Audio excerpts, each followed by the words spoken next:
Can you believe we started Interview Boss in 2021? Not really. It's insane. That's a lot of episodes and a lot of hours of talking. Oh my gosh, it is. And if you're scrolling through all of our episodes, you might scroll straight past something that you really, really needed. Yes, we're always getting messages from people asking us to do an episode on something, and I'm like, we already have. So we've put together playlists to help you find the episodes that are exactly what you need, suited to your situation. They're all categorized. If you're applying for jobs, we have episodes about resumes, cover letters, job ads. If you've been offered your dream job, we have episodes on resigning, exit interviews, and how to impress at your new company. And we even have a very special playlist that's very popular for if you have an interview coming up immediately and you need just our most recommended hard-hitting episodes between now and then. For all our last-minute listeners. It's all there for you. You can browse by category and check out all the playlists at interviewboss.com.au/podcast. But what if I'm just like, oh, hello? And they're like, oh, it's so-and-so. And then they're like, oh, hi. Like, if I initially sound really disinterested or bored, is that a red flag? Like, is that a mistake? Hey everyone, and welcome back to Interview Boss. My name's Emma. I'm a third-year journalism student who's teamed up with my sister to give you advice, inspiration, and support when you're looking for a new job. Sarah is a HR and recruitment professional, and together we're excited to give you guys all the tips, tricks, and behind-the-scenes knowledge to help you in your career. Hey Em, this week we're talking about what is usually the first step after you've actually sent off your resume. It's the phone screen. Some people call it the phone interview. It's that quick little phone call that you get from an employer. They ask you maybe one or two questions, and they might ask you when you're free for an interview. It's kind of that first in-between step. But it's really, really useful on the employer side to screen out who you're actually going to meet next. So it's really important. And there's a lot of things that I think people don't know about this part that I think we can talk about today. Yeah, that's right. We're going to be talking about phone screens. I didn't really know what this was going to be about when I just saw the show notes. All it said was phone screen. I was thinking, what has this got to do with our content? But phone interview, that sounds more familiar to me. But we'll dive right in, start from the start for people that might not be familiar with it. What is a phone screen? Yeah, good question. So have you ever had that moment, Em, where you've applied for a job and then an unknown number comes up on your phone and you answer it, hello, and they go, hey, Emma, it's Jennifer calling from Coles. I'm here to talk to you about the job that you applied for. Do you know what I mean? Yeah. Yeah. So, and they ask you a couple of questions over the phone. So it's a phone chat. Some people think that they've already decided that they're going to interview you and it's just a formality, but it's not. It's actually a screening step. Yeah. In that case, I don't think I've ever had one. I think people have obviously called me to say, can you come in for an interview? But I've never had like a general question-y sort of chat, which is interesting because, yeah, you're right. Most people, if they started asking questions, would think like, oh, okay, I'm getting an interview. But maybe they ask the questions and then they're like, absolutely not. And you don't get anything. Yeah. Well, I mean, I guess the reason you use it is because just seeing a bit of paper doesn't necessarily tell you everything you need to know about whether you want to meet that person. And I think it's pretty bold to bring someone in to spend, an hour of your time with them when as soon as they walk in the door and answer their first question, you go, oh, there's a red flag and there's a reason why, you might not work out. So it's kind of trying to save both people's time a little bit to do some of those really, basic questions up front. Awesome. And when they're doing this phone screen, what are they looking for? What is really the objective? Like, I know you touched on that it's sort of a little before interview process, but what are they looking for? So primarily it's used as a cutting technique, like as a way to cut down the people who've applied. So you might start off with, let's say, 100 resumes. Maybe there's 20 of them that you've really liked. You're not going to do 20 interviews, like absolutely not. You might interview maybe 5 people, maybe 4. So if you've got to get from 20 resumes that you liked down to 4 or 5 that you actually want to meet. So a few things that you might be looking for are really obvious things like, is the person still available? They might have applied a week ago and gotten another job. So you want to double check, are they still interested? You might want to just double check, what their salary expectations are. Do they know where the job is? Are they available to work Saturdays? Those kinds of things that would really rule them in or out. And then from there, you're probably asking them a couple of questions that are really key about the job. Again, just to work out, okay, I like this person's resume. What are the things that I want to know about them? So, M, for example, you might apply. You have a really great resume for the role, but it says that you haven't worked in the last 2 years. So I might just want to call you and say, hey, what's your reason for looking for a role? And you might explain that you've come back from, looking after young kids. Okay, cool. I've got a bit of context now. Now I've answered that question about you, and I can bring you in. Right. And what are some common mistakes that people make during the phone screen? I have a question. What if I'm not expecting it and I just quickly answer? I mean, this is a lesson. You should always answer saying, hi, Emma speaking, politely. But what if I'm just like, oh, hello? And they're like, oh, it's so-and-so. And then they're like, oh, hi. Like, if I initially sound really disinterested or bored, is that a red flag? Like, is that a mistake? Yes. You can recover. Like, you don't have to sound super chirpy. I would say, obviously, if you're applying for jobs, I think we've talked about this before, you're going to have to answer unknown numbers, and you're going to have to be like a little bit, more upbeat about it than maybe you would normally. At the moment, I'm not applying for jobs, so I kind of, if I see an unknown number, I'm a bit like, is this a telemarketer? I've kind of got that suspicious voice on as soon as I answer the phone. Yeah, I mean, you definitely can redeem yourself if you're like, hello, and then they say who they are, and you're like, oh, hello, yes, hi, how are you? And you perk up a bit, you switch on. But I imagine there's times where people don't redeem themselves, and even after they're like, oh, I'm Catherine from accounts at Coles, I'm just wanting to chat about the job, and they're like, and still have no idea. They're probably going to be like, okay, they don't give a shit, They're not invested. Yes, exactly. And so there's so many common mistakes, but one, like the biggest one I would say, is sounding really, really uninterested, and going, oh yeah, oh, I just applied for that job because I'm unemployed. I got that a lot. Certain types of jobs I got that for. More professional jobs you wouldn't get that as much, but really doesn't set off on a good foot of you going, okay, I'm, really interested in this person. I've taken the time to call them and I'm getting nothing back. Particularly if it's like a customer servicey type role where you're going, I need you to sound enthusiastic, and you don't get any of that over the phone straight away. So that's definitely, one of the most common mistakes. Definitely good to know. So we know what not to do. What if they catch you at a bad time? Is it okay to be like, I'm really sorry, can I give you a call back in 5?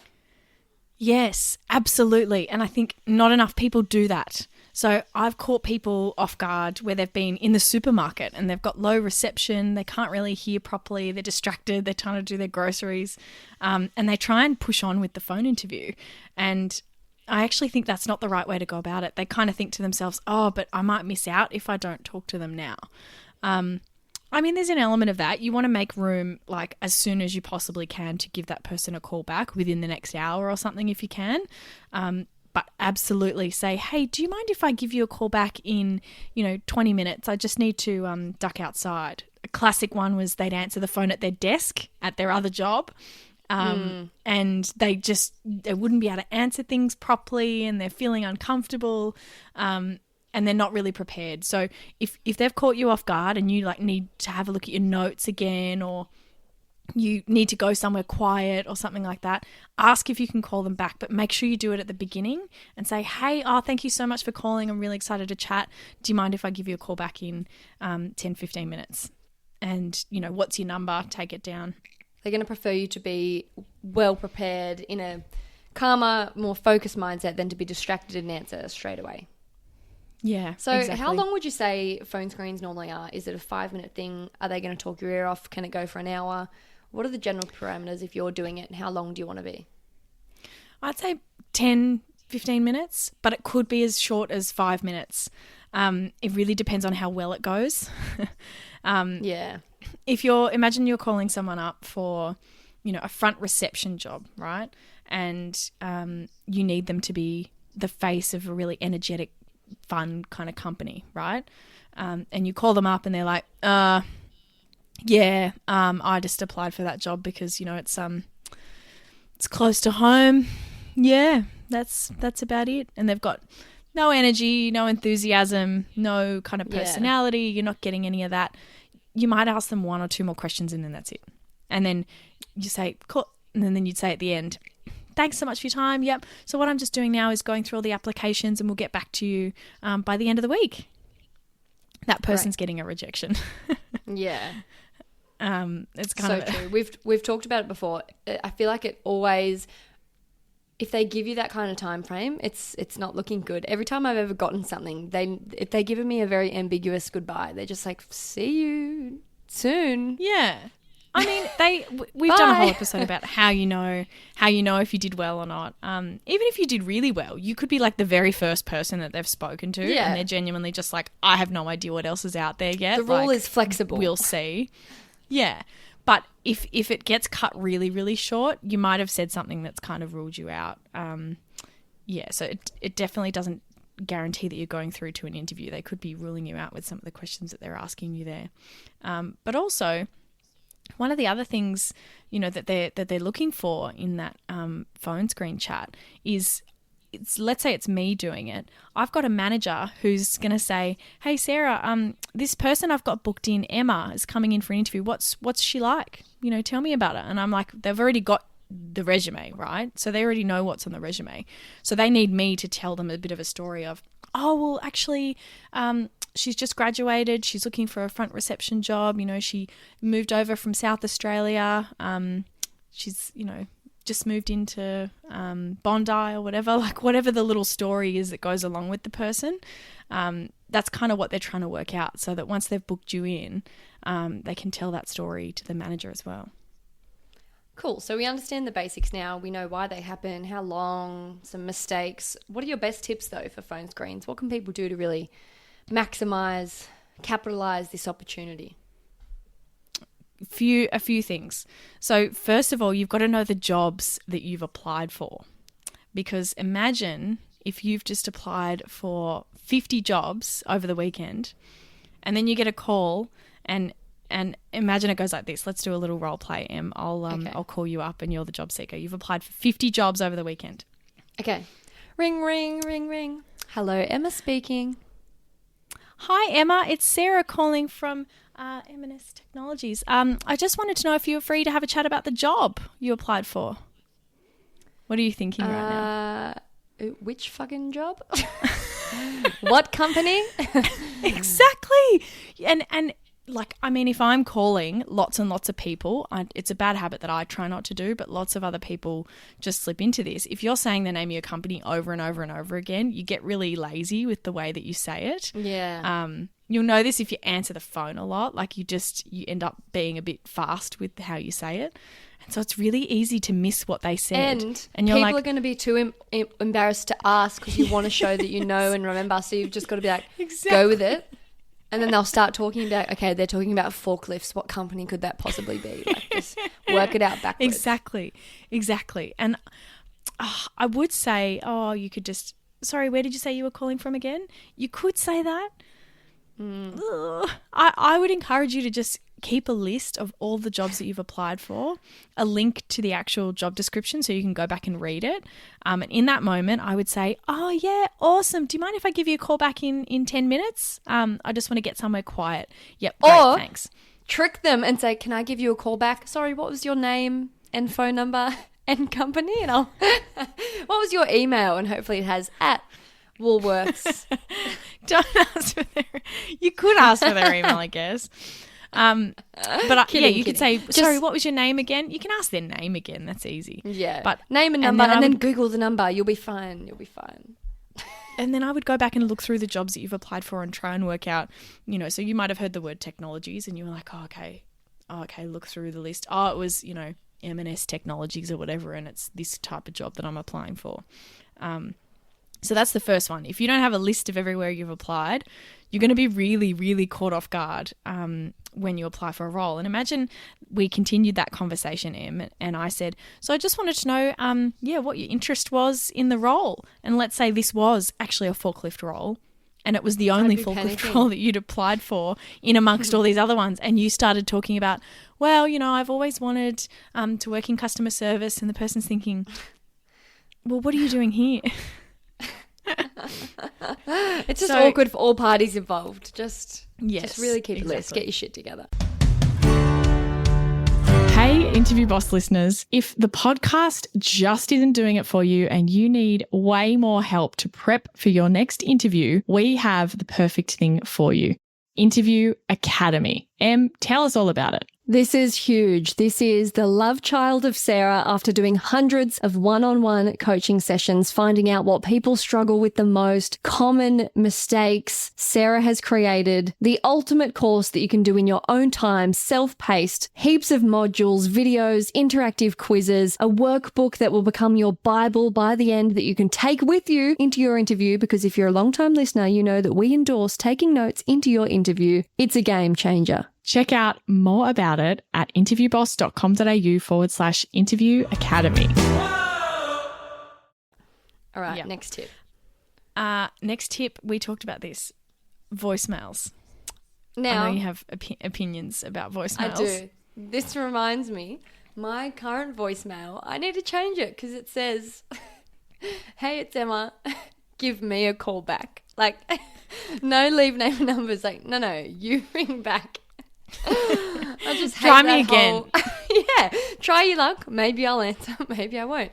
I hate the whole leave your name and number and I'll get back to you as soon as I can. Thanks. I just Who cringe leaves so their much number at that. though? We talked about this in one of our other episodes, right? Like who's going to be like 043? It comes up on your phone, like Yeah. it tells you what Yeah. the number is. Oh, that's so true. I don't know. It just feels a bit lame. So I'm just like, you call me back if it's that important, which probably sounds really like egotistical. So I At need to least change nowadays, like you used to have to dial up and listen to them all. I think even at the time that we recorded the other episode, like on my work phone, you would have to call up the 212 whatever number and actually listen through Yeah. all of the old ones to get to the new one. But at least on my iPhone these days, it comes up as a little voice memo thing, and That you can only play happens it. to me sometimes, and I want them all to be like Yeah. that. Like, what's the go? Maybe it's Apple, only if an- you're listening. Maybe let it's only when they're on another mobile or something. If they're on maybe a landline, maybe it doesn't work. Anyway, Interesting. you need a professional voicemail, and you need to check it regularly. I personally don't leave voicemails for people because I know how much I hate them, and I know how much pretty much everyone else hates them. So I'll hang up and then send the person a text message to say, "Hey Emma, it's Sarah calling from wherever. We love this. Please A give queen me a of call the back when you're future." free." And also, I feel like I'm trying to be nice to my candidates because it's like that gives you a reminder of I'm from this company about the Yeah. reception job you applied for. I always give them a little Reduces reminder. the chances of them doing what we've just Yeah. said we don't want them to do. Yeah, and there can be this arrogance sometimes of companies thinking like, I only want you to be applying for my job. And That's I just not don't realistic necessarily in a agree with global that, but pandemic. but I understand where they're coming from, and I understand that you want to seem like you actually did it on purpose, not accidentally applied there. Yeah. And then our next tip we have is answer the phone in a friendly way. I mean, we've touched on it slightly before. Just always answer no caller IDs. As an adult, we've passed that time. It's not going to be a creepy ex-boyfriend stalking you. It's probably going to be someone from work or from an important job or the ATO or someone. So just answer it. If you're applying for Friendlily. jobs in particular, yeah. Yeah. friendlily. Friendlily. If you're applying for jobs, for sure, you need to be answering the phone in at least a neutral way. Like, you don't have to be super chirpy, but like at least don't be like, yeah, what? I've and done like that. you laugh, but like I used to get that a lot. And sometimes, I mean, I would never actually make my decision based on that, but I would be able to tell. I'd be like, okay, I've heard 2 syllables and I am 99% sure that I'm not going to hire this person. There's a chance that they could recover, but like, yeah, Yeah. it's hard to I've done come that back before to a boss, actually. I was driving in the work car, and when someone calls you through the Bluetooth, it just pops up with the number. And I just assumed it was my colleague driving in front of me, because we called to be like, oh, we're going to pull in here or whatever. And so I wasn't rude, but I just answered it super like, hello, or like something just way too chill. And then he was like, oh, hello, it's whoever it is. And I was like, oh, hi, how about, like, I changed tune so much. And that was a very minor, relaxed incident. So imagine if I was even worse and said, like, oh, I don't want to think about what could have happened. How Anyway, nice is it always though, when be you call nice. someone when you call someone at work, like, you know, on their work number and you're at work too, and they answer like, hello. You're like, Yeah. Oh, hi. oh, this is nice. Like, it puts you in a better mood. And if your recruiter, manager, person who's doing the hiring is in a better mood for like 5 seconds when they're talking to you, it's only going to end well. So yeah, answer the phone in a friendly way. I think showing interest and enthusiasm is another big tip when you're on a phone interview, whether it's about, you know, your career passion, why you've applied for that job. It's a bit like your cover letter, you know, what you put in your cover letter, why you found that role particularly interesting. You need to have that kind of ready to go. Or if you didn't really find that role particularly interesting and you're just kind of applying for it because, at least have your career story ready to go. It's that tell me about yourself question. That's what you want to have ready to go. Why have you applied? What are you doing? What's your little story? Get some storytelling happening in that session and show some enthusiasm for that. Definitely. And then we've covered it already there, but don't push through if you're in an awkward situation. Simply just say, hey, can I call you back? It's going to work way better in the long run. And then our last little tip, you can talk about that. Yeah, so this one is you want to use this opportunity to get the information that you might be missing. So lots of jobs these days don't have the salary on the actual job. We'll do a whole episode about this, but I think a lot of people know about the Seek kind of hack that you can use to work out what the at least salary range is. If you're searching for a job on Seek, that's an Australian job site. It's kind of got the monopoly here in Australia. You can search for it in a smaller and smaller salary range until it disappears. And then you know, okay, Ooh, you know. that's cool. Yeah. Yeah, and then you know roughly what the range is. You can't make it appear, but it is searchable. So that job won't appear if you increase the salary range too much. It'll drop off the listings, and then you know that There you go. it's not paying 70, they're only paying 50 to 60 or whatever. Seek is not so smart after all. I thought everyone knew that. There you go. We might have to No. do more in depth about that. A little hack for Yeah. you guys. If the salary hasn't been listed on the job and that's something that's a big deal for you, you need to ask, hey, I was just wanting to know, I noticed it wasn't listed on the job ad. What's the salary range for this role? And if they might ask you up front, hey, just wanting to know what your salary expectations were. Got to have something ready to go for that. And if they don't ask you that question, at the end, I would say, hey, just wanted to know what was the salary range for this role. It's something you want to know about before you spend an hour of your time in an interview. And there's nothing wrong with asking that up front. Definitely it. And yeah, also a time to ask about anything else that you're not sure of. We always harp on in our episodes about you're dating them just as much as they're dating you to find out if you're a right fit, so on and so on, straight from Sarah's mouth. So yeah, if you have any burning questions, ask them, because maybe it'll inform the way you go into the interview or what you want to know more about, or maybe even you'll use something that they mentioned in the phone in the interview later. So definitely ask anything. And then Absolutely. what normally happens next, we touched on this before, but pretty much you're either going to get a call or you're not going to get a call for an interview. So sometimes in a phone interview or a phone screen, I would actually book the person in during that call for a face-to-face interview, or whatever the next step is. But like we said before, there's a variety of reasons why I might not do that. I might have only spoken to one person first. The process might be, I might be working with a manager who wants to look at everyone first. And so they might want me to speak to 10 people, sit down with them and go through and talk about each person, and then they want to choose who they meet next. Sometimes that's kind of the process that they want to have a bit more control. So it may actually not be up to me. I'm just literally collecting information, and then we're going to sit through and actually decide later. So you may not be able to be booked straight through to the next stage. If you haven't done well though, most of the time the way that it will end is, okay, cool. So I'm just going through the applications now. You'll hear back from us by the end of this week or next week. Yep, either via phone or via email. That's always what I used to say. So if it's via phone, it's because you're getting an interview. I'm not calling everyone I spoke to tell them that they're not getting an interview. I would just send them an email. Yeah. Again, like in an ideal world where recruiters and HR people have infinite amounts of time to spend on giving people wonderful feedback, it's just not possible. So you will hear something or back. They might call they might call though if you were close, because my current amazing job I actually didn't get initially, and she called me to say, I'm so sorry, it was so close between you and another girl.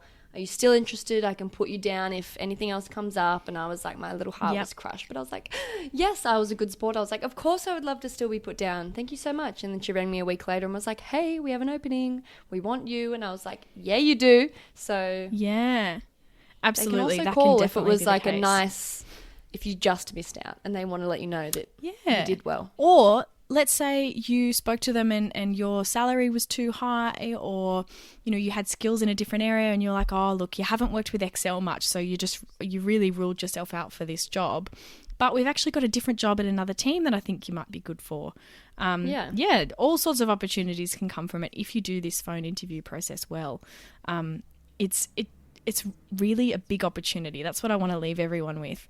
You're getting yourself out of resume land and actually being able to speak for yourself about your skills, show your personality, talk about the role, ask questions, show off some good bits about you, so the person's actually judging, you know, a little bit more based on you rather than just the paper. So use it as an opportunity. And even if it doesn't necessarily lead to the next stage, I think people aren't calling every single application they get. So it shows you've done something right. You've gotten through that next stage and you can do it again. Awesome. There you go. We've debunked the phone screens. They're a good sign. And hopefully now, after listening to this episode, if you get one, you'll be better equipped to smash it and hopefully get an interview. Thanks so much for listening. We'll be back in your ears next week. Bye. Bye. Thanks so much for listening to Interview Boss. If you want to hear more from us, make sure you hit subscribe. We're a new podcast, so if you liked this episode, we'd really appreciate it if you could give us a review so we can help even more people.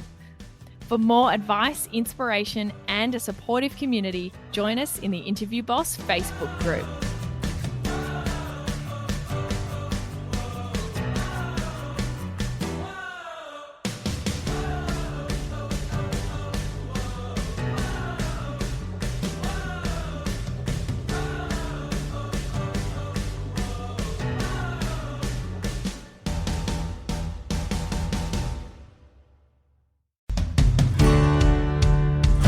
We've been your job search besties and helped you in some way. There's a cool way you can support the show. Shout us a virtual coffee. We get a huge kick out of reading all of your success stories. Head to buymeacoffee.com/interviewboss and shout us a cuppa. If you keep us caffeinated, we can keep the content coming.